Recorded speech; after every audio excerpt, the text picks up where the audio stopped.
புரட்சி கவிஞர் பாவேந்தர் பாரதிதாசனுடைய பிறந்தநாள் இன்னைக்கு. தமிழ்நாட்டில் கவிஞர்களுடைய வரிசையில் பாரதிதாசன் உடைய பங்கு அப்படிங்கிறது தமிழ் கவிதை சூழலில் ஒரு மிகப்பெரிய மாற்றத்தை ஏற்படுத்துச்சு அப்படின்னே ஆய்வாளர்கள்லாம் பதிவு பண்ணியிருக்காங்க. திராவிட இயக்கத்தின் கவிஞராகவே இருந்து பகுத்தறிவு, மொழி உணர்வு உள்ளிட்ட பல்வேறு கருத்துக்களை அவருடைய கவிதையின் வழியாக பேசியிருக்கிறாரு. எல்லோரும் பாட்டுக்கு உரை எழுதக்கூடிய காலகட்டத்தில் பெரியாரின் உரைக்கெல்லாம் பாட்டெழுதியவர் அப்படின்னே பல மேடைகளில் பாரதிதாசன் குறித்து பேசுகிறதெல்லாமே கேட்டிருக்கிறோம். அப்படிப்பட்ட தமிழ் சூழலில் கவிதை மரபுலேயே பாரதிதாசனுடைய மரபு, பாரதிதாசன் பரம்பரை கவிஞர்கள் அப்படின்னு இன்னைக்கு வரைக்கும் தொடர்றாங்க. பகுத்தறிவை கவிதைகளின் வழியாக பேசிய முதல் கவிஞர் இந்திய சூழல்ல அப்படின்னே அவரை சொல்றாங்க.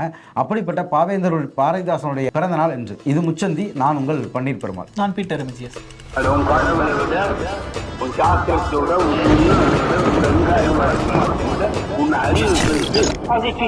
தலையிலா தான் குதிப்பேன் அப்படிங்கிற மாதிரி எல்லாத்தையுமே வித்தியாசமா பண்ணிட்டு இருக்கக்கூடிய பார்த்திபன் அவர்கள் சம்பந்தப்பட்ட ஒரு வழக்கு முடிச்சு வச்சிருக்காங்க. அதாவது சாதி மதமற்றவர் அப்படிங்கிற மாதிரியான ஒரு புது சான்றிதழ் வேணும் அப்படின்னு சொல்லி கோரிக்கை வச்சிருந்தாரு. வழக்கெல்லாம் கூட தொடுத்திருந்தாரு. சமீபமா ஒரு மேடையில் சாதி அடையாளத்தை சொல்லி அது நிறைய கான்ட்ரவர்சி ஆயிடுச்சு. அப்படிங்கிறதுனால எனக்கு ஜாதி வெறிலாம் இல்லப்பா, ஜாதி பற்றலாம் இல்லப்பா அப்படின்னு காட்டிக்கிறதுக்காக என்னென்ன பண்ண முடியுமோ எல்லாமே பண்ணிட்டு இருந்தாரு. அதோட ஒரு வெளிப்பாடாக தான் இந்த மாதிரி சாதி மதமற்றவர் அப்படிங்கிற ஒரு சான்றிதழ் வேணும்னு வழக்கம் தொடுத்திருந்தாரு. அதில் என்ன சொல்லியிருக்காங்க அப்படின்னு சொல்லி பார்த்தோம்னா, இந்த மாதிரியான சான்றிதழ்கள் வெறும் விளம்பரத்துக்கு வேணா உதவும், மற்றபடி அதில் எந்த யூஸுமே கிடையாது. இதை நீங்கள் உங்கள் நடத்தையின் மூலமாக தான் காட்டணும் அப்படிங்கிற மாதிரி சொல்லி அந்த வழக்கை முடிச்சு வச்சிருக்காங்க. ரெண்டாவது, இந்த ஜாதி சான்றிதழ், ஜாதி இல்லாதவன் அப்படிங்கிற சான்றிதழ் வாங்குறதன் மூலமாலாம் சமூகத்தில் எந்த மாற்றமும் நிகழாது. ஜாதி சான்றிதழ் வாங்குறது அப்படிங்கிறது தான் ஜாதியை பாதுகாக்குது. அப்படிங்கிறது ஜாதி குறித்து எந்த புரிதலும் இல்லாதவர்களுடைய தொடர் பிரச்சாரமாகவே இருந்திருக்கு. பார்த்திபனுக்கு முன்னாடி, இதுக்கு முன்னாடி இதே மாதிரியான சான்றிதழ்கள் பலரும் வாங்கியிருக்காங்க. திருப்பத்தூரில் ஸ்னேகா அப்படின்னு ஒரு வழக்கறிஞர் வாங்கினாங்க. அவங்க அவங்க 2 தலைமுறையாகவே இடதுசாரி இயக்கங்களில் பயணித்து அவங்க குடும்பத்தில் எல்லாருமே சாதி மறுப்பு திருமணம் செஞ்சுருக்கிறவங்க அப்படிங்கிற அடிப்படையிலையும் அவங்க எல்லாருமே ஓரளவு பொருளாதார நிலையிலையும் மேம்பட்டவங்க அப்படிங்கிற இடத்துல அதை வாங்கியிருந்தாங்க. அடிப்படையில் ஜாதி சான்றிதழ்களுக்கு எதிரான இந்த பிரச்சாரம் அப்படிங்கிறது இடஒதுக்கீட்டுக்கு எதிரான பிரச்சாரம் அப்படிங்கிறத நீண்ட காலமாகவே பலரும் சொல்லிக்கிட்டே இருக்கிறாங்க. ஒரு சான்றிதழில் ஜாதி குறித்து கொடுக்கறது அப்படிங்கிறது அவங்க சமூகத்தில் ஒடுக்கப்பட்டவர்களா, அவர்களுக்கு அதனால் தனித்த பிரதிநிதித்துவம் கொடுக்கப்பட வேண்டிய தேவை இருக்குதா அப்படிங்கிறதெல்லாம் அடையாளப்படுத்துறதுக்காக தான் அரசு ஜாதி சான்றிதழ் கொடுக்குது. பள்ளிக்கூடத்தில் ஜாதி கேட்குறதும், ஒரு ஊருக்குள்ளே போகிறப்ப நீ எந்த ஜாதி, இந்த தெருவுக்குள்ளே வரலாமான்னு கேட்குறதுக்கும் ஒரு பெரிய வித்தியாசம் இருக்குது. அது அந்த சாதிய ஒடுக்குமுறையை கடைபிடிக்கிறதுக்கும் இது ஒடுக்குமுறைக்கு உள்ளானவங்களுக்கு தீர்வை கொடுப்பதற்குமானதா ரெண்டுமே வேற வேற. ஆனால் அது குறித்து எந்த கேள்வியுமே எழுப்பாமல் இந்த சான்றிதழ் குறித்து தொடர்ச்சியாக ஏற்படுத்தியிருக்கக்கூடிய பிரச்சாரத்துடைய ஒரு வடிவமாகவும் ஒரு விளைவாகவும் தான் நம்ம இந்த பார்த்திபனுடைய செயல்களை பார்க்க வேண்டியது இருக்குது. தாவேக தலைவர் விஜய் கோயில் கோலமாக சுற்ற ஆரம்பிச்சிட்டார்னு நினைக்கிற. தேர்தல் முடிஞ்சதுக்கப்புறம் இப்போ ஷீரடி கிளம்பி இருக்கிறாரு. நேற்று முருகன் கோயில் போயிருந்தாரு. திருச்செந்தூரில் நேற்று முருகன் கோயில் போயிருந்தாரு. இப்போ ஷீரடி கிளம்பி இருக்கிறாரு. பார்க்கும்போது எப்படி புரிஞ்சுக்கிறேன்னு தெரியல. பெரியார் கொள்கை தலைவர் அப்படின்னு சொல்லிட்டு பரிச்சை முடிஞ்சதுக்கப்புறம் எப்படியா பாஸ் ஆயிடணும்னு சொல்லிட்டு கோயிலுக்குள்ள போய் சாமி கும்பிடல சின்ன பசங்க. அப்படியான ஒருத்தராக தான் பார்க்க வேண்டியிருக்கு. நல்லா படித்தாலே பாஸ் பண்ணிடலாம். அதை விட்டுட்டு படிக்காம விட்டுட்டு அப்போ ஊர் சுற்றிட்டு இல்லை தூங்கி எந்திரிச்சிட்டு அதுக்கப்புறம் எப்படியாச்சும் பாஸ் ஆயிடணும்னு சொல்லிட்டு கோயிலுக்கு ஊரில் தான் உளுந்துட்டு இருக்காரு. இதுவரை பெரியார் கொள்கை தலைவர் அப்படிங்கலாம் மறந்துட்டாரா என்னன்னு வேற தெரியல நமக்கு. இல்லை, அவர் பெரியார கொள்கை தலைவர்னு சொன்னார். ஆனால் அதுக்கு கடைபிடிச்சு அவர் எங்கே எதுவுமே பண்ணலை. அவர் தேர்தலுக்கு முன்னாடி திருச்சியிலையும் போனார். தேர்தலுக்கு முன்னாடி இவர் இப்படி சாய்பாபா கோயிலுக்கோ போயிருந்தாருன்னா அவரை மையமாக வச்சு ஒரு கேம்பெயின் பண்ணிக்கிட்டே இருந்தாங்க. இல்லை, கிறித்தவர்கள் வாக்கு அவர் கூட போகுது அப்படின்னு. அந்த கேம்பெயின் பண்ணுறதுக்கும் வாய்ப்பு இல்லாமல் போயிருந்திருக்கோம். அதனால் அவர் அதை அப்போ தவிர்த்துட்டு இப்போ இங்கே போயிருக்கிறாரு. நேற்று திருச்செந்தூர், இன்னைக்கு ஸ்ரீ சாய்பாபா கோயிலுக்கு போயிருக்காரு. உத்தரப்பிரதேசத்தில் கையில் சூலாயுதத்தோட நரேந்திர மோடி வேற கோயில் முன்னாடி இவர் வேலை வச்சுட்டு இருக்கிறாரு. அவர் சூலாயுதம் முடிக்க வச்சுக்கிட்டு இருக்கிறாரு. எல்லாத்தையும் பார்க்குறப்ப இது என்னது தேர்தல் களமா, இல்லை இவங்க வேற எதுவும் சாமியார் மடத்துக்கு பிரச்சாரம் பண்ண போகிறாங்களா அப்படிங்கிற அளவுக்கான சந்தேகங்களை தான் நமக்கு ஏற்படுத்துது. இதில் நரேந்திர மோடி உத்தரப்பிரதேசத்தில் ஒரு சாலையை திறந்து வச்சுட்டு பேசுகிறப்ப தமிழ்நாட்டுக்கு எதிராக பேசியிருக்கிறாரு. போன முறை ஒடிசா தேர்தலில் பாண்டியனை மையப்படுத்தி ஒட்டுமொத்தமாக தமிழர்களை அவமானப்படுத்தினார். திருடர்கள் அப்படிங்கிற இடம் வரைக்கும் ஒரு வெறுப்பு பிரச்சாரத்தை நடத்தினார். இந்த முறை உத்தரப்பிரதேசத்துக்கு எம்பி சீட் கிடைக்கிறதோடைய எண்ணிக்கையை தமிழ்நாட்டில் திமுக தடுத்துருச்சு. அதுக்கு அகிலேஷ் யாதவ் உதவி பண்ணாருன்னு அங்கே உத்தரப்பிரதேசத்துக்கு மக்கள்கிட்ட தமிழ்நாடு குறித்து, தமிழ்நாட்டில் உள்ள கட்சிகள் குறித்து ஒரு வெறுப்பு பரப்புரையை பண்ணியிருக்காரு. பாஜக காரங்களுடைய இந்த வெறுப்பு பிரச்சாரம் அப்படிங்கிறது எல்லா வடிவங்கள்லையும் எல்லா இடத்துலையும் தொடருது. ஏன்னா இன்னைக்கு நடந்ததுதான் ஒரு அரசு விழா. அங்கே அவர் ஏன் இதெல்லாம் பேசுகிறார் அப்படிங்கிறது நமக்கு தெரியல. மோடி தொடர்ந்து அதே ஒரு வாடிக்கையாக தான் வச்சுக்கிட்டு இருக்காரு. இங்கே தமிழ்நாட்டுக்கு வர்றாரு அப்படின்னா தமிழ் மொழியோட பெருமைகளை பேசுறது, தமிழர்களை பற்றி பெருமையாக பேசுறது, தமிழர்களோட நாகரிகம் கலாச்சாரம் அப்படின்னு சொல்லிட்டு இஷ்டத்துக்கு அடிச்சு விடுறது, அதை பற்றி அதில் திருக்குறள்லாம் வேற சொல்ல ஆரம்பிப்பாரு. ஆனால் இதுவே நார்த் இந்தியாவுக்கு போயிட்டாருன்னா தமிழர்கள் வந்து எவ்வளோ மோசமாக சித்தரிக்க முடியுமோ அந்த மாதிரி பேசுறது. அங்கே பார்த்தீங்களா நார்த் இந்தியன்ஸ் எல்லாம் வந்து தமிழ்நாட்டில் கொடுமைப்படுத்துறாங்க, கஷ்டப்படுத்துறாங்க அப்படிங்கிற மாதிரி தமிழர்களை பற்றி அங்கே போய் தப்பாக பேசுறது இப்படிங்கிறதே தொடர் வேலையாக தான் வச்சுக்கிட்டு இருக்காரு. அதோட ஒரு பகுதியாக தான் இப்போ நடந்திருக்க இன்சிடென்ட்டை நம்ம பார்க்க வேண்டியிருக்கு.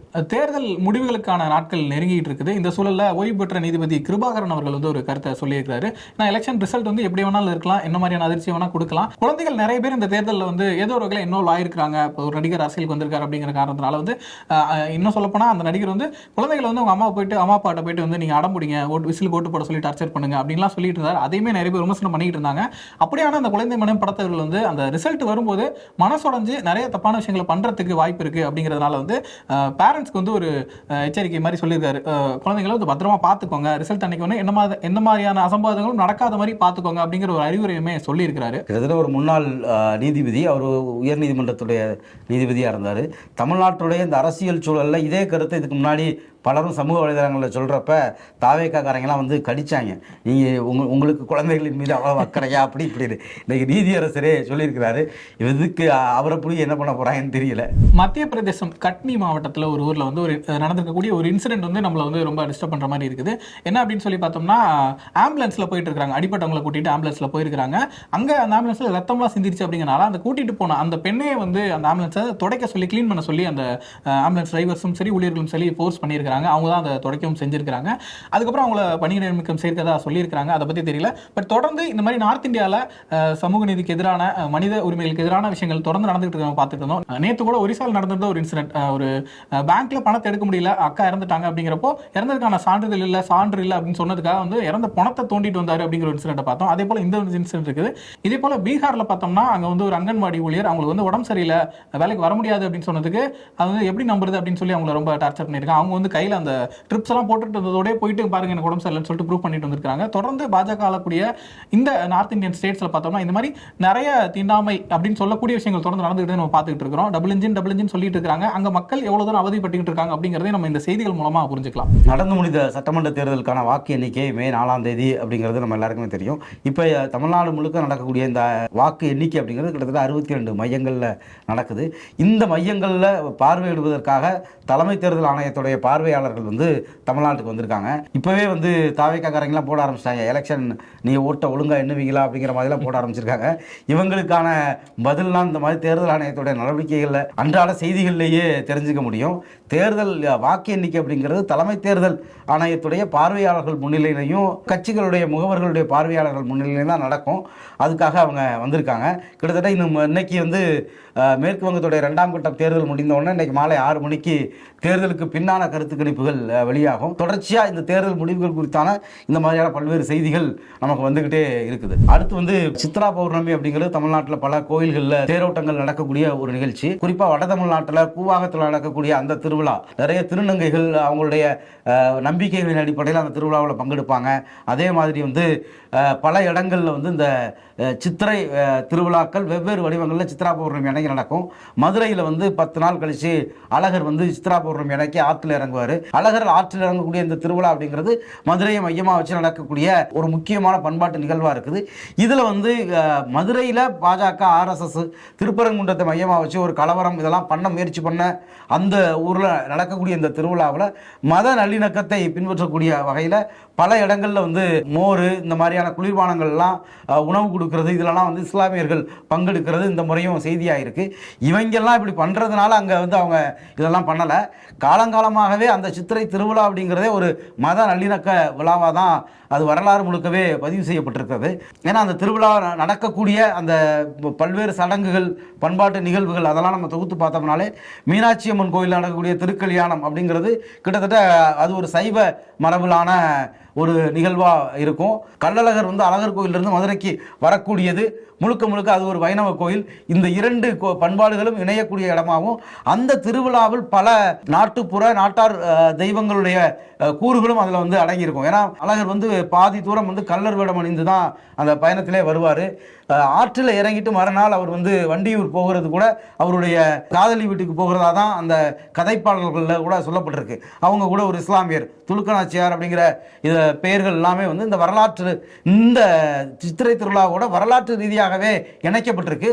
அப்படி பல்வேறு வழிபாட்டு முறைகள் இருக்கக்கூடிய பல்வேறு வழிபாட்டு முறைகள் இணைந்து நிகழக்கூடிய அந்த சித்திரை திருவிழா நடக்கக்கூடிய மதுரையில் தான் மதத்தை மையமாக வச்சு அரசியல் பண்ணுறதுக்கு பாஜக காரங்க முயற்சி பண்ணாங்க. கடந்த நாடாளுமன்ற தேர்தலுக்கு முன்னாடி நடந்த நாடாளுமன்ற 2019 நாடாளுமன்ற தேர்தலில் கூட ஒரு பாஜக காரர் போட்டிருந்தார், கூட்டம் கூட்டமாக திருவிழாவுக்கு வந்துட்டு ஓட்ட மட்டும் இப்படி கம்யூனிஸ்டுக்கு போட்டிங்களா அப்படின்லாம் சமூக வலைதளத்தில் போட்டாங்க.